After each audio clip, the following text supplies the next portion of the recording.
say you had to tell the truth. In which case, why did you settle out of court with Hasmat Jalal? When Hasmat Jalal first accused you of writing fantasy and fiction, you retorted that he was speaking a pack of lies. And yet when he took you to court, you settled out of court. No. You agreed to remove his name. You agreed to, in fact, expunge large sections of the description of your relationship with him. Why? It was actually done by my publisher. And you could have refused. I refused that. You mean they did it without your permission?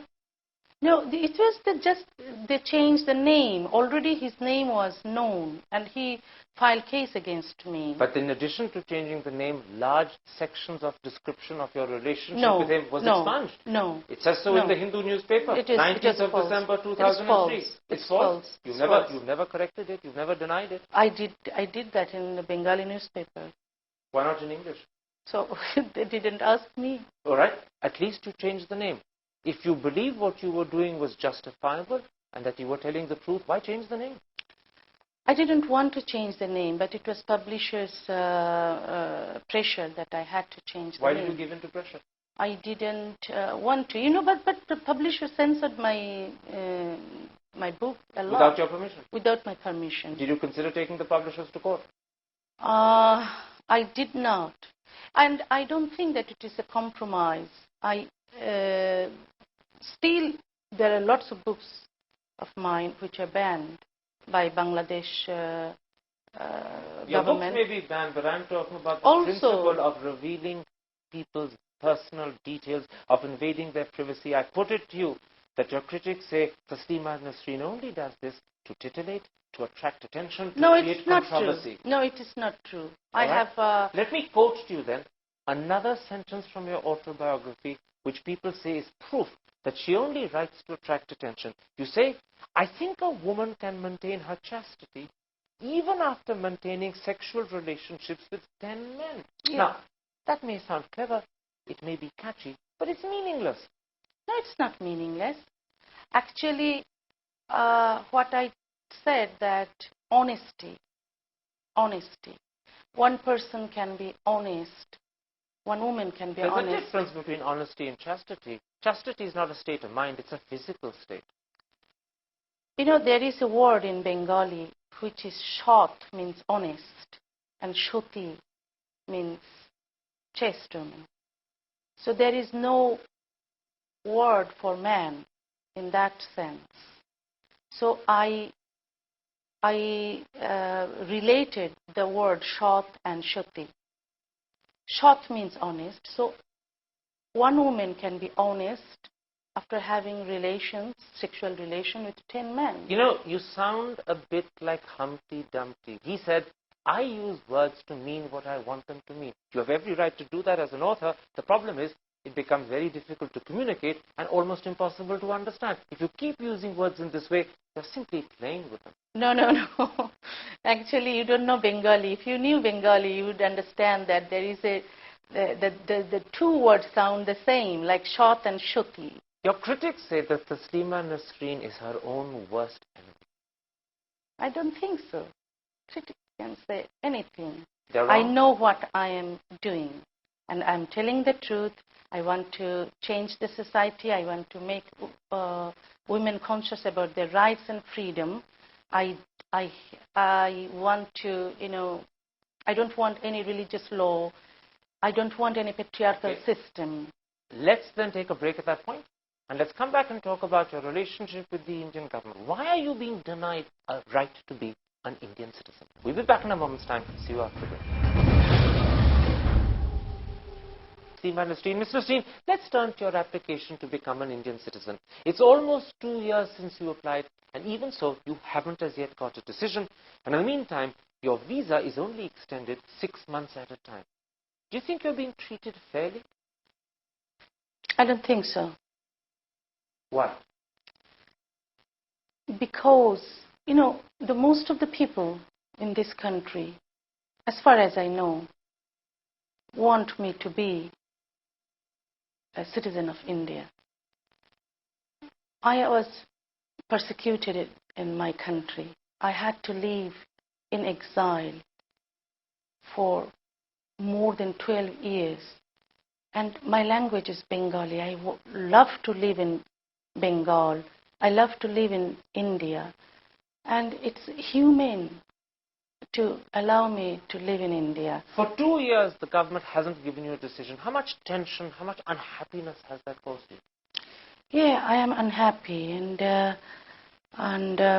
it's really not a very good condition that I'm living in. So you live in tension? I live in tension. So at any time, maybe I have to leave this country. So where would I go?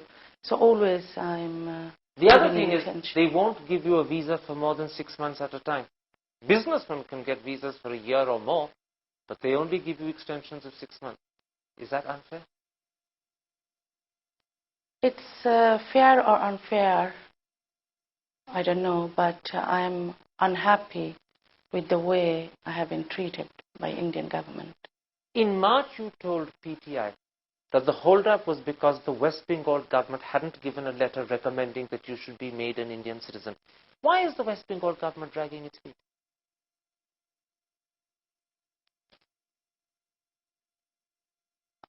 I think that the West Bengal government banned my book because they wanted to make Muslims of West Bengal happy. So maybe if I live in West Bengal, then the Muslims would not be happy with the West Bengal government. So it's become a political issue. So it became a political issue, I think. Have you raised this with Buddhadev Bhattacharya? I tried to meet him, but it is impossible to meet him. He refused? He refused. Will you try again? I will try again. But are you trying with confidence, or are you only trying because you think you have to keep trying? I have to keep trying. I love to live in India because it's important for me to live in India. In the meantime, the All India Ittihad Council has announced a bounty of 5 lakhs for your life. Do you feel safe in India? It's not safe, but I love to live in India. I would live in India if I get any chance to live in India. But are you scared that some fundamentalist might come and shoot you? That some madman might come and shoot you because there is a 5 lakh bounty on your head? It can happen anywhere in the world. Fundamentalists are everywhere in the world. When I was living in Bangladesh, the fundamentalists could kill me at any moment, but I wanted to live in Bangladesh. I was thrown out of Bangladesh. And when I was living in Europe, I got security, but still fundamentalists could kill me there. You know, Theo van Gogh was killed in Amsterdam. So you're not scared that a fundamentalist will come and kill you in Calcutta because there's a bounty on your head? No, I'm not scared. The paradox is today, the situation in Bangladesh is changing dramatically. Democracy is being revived, jihadists are being arrested, even killed, and people are breathing freely again. How do you regard those changes in your home country? I think it's temporary. Temporary? Yeah. You don't think this is the beginning of a change in Bangladesh? I like to think that it's a beginning of change, but who would come in the power? The same old political parties who are pro-fundamentalists, who use Islam for their own interest to get votes from the ignorant masses. They would come in the power and they would never allow me to go to my own country. So you're saying Bangladesh will only change when the leaders of the Awami League and the leaders of the Bangladeshi National Party are actually removed from politics altogether and new people, new blood comes in? Yeah, I think so. A revolution is needed. A revolution. Let me quote to you what the editor of the Bangladesh paper, the Daily Star, wrote on the 21st of March about you. He says, "It is time that the state moves to reinstate the rights of a woman who has been wronged for 13 years. She belongs here whether or not you like it." Yeah. It's wonderful. I felt so happy that somebody supported me in Bangladesh. But this is one lonely voice. One lonely voice. This is not enough to make you want to go back. No. So India has to be your home because till the foreseeable future, Bangladesh is not safe. I think so. And so you say to the Indian government, let me stay here, give me a longer visa, please make me a citizen. Yeah, I like to say that. Regardless of the fact that your critics say she's posturing and she's only doing this for effect. That's false. Taslima Nasrin, a pleasure talking to you. Thank you so much.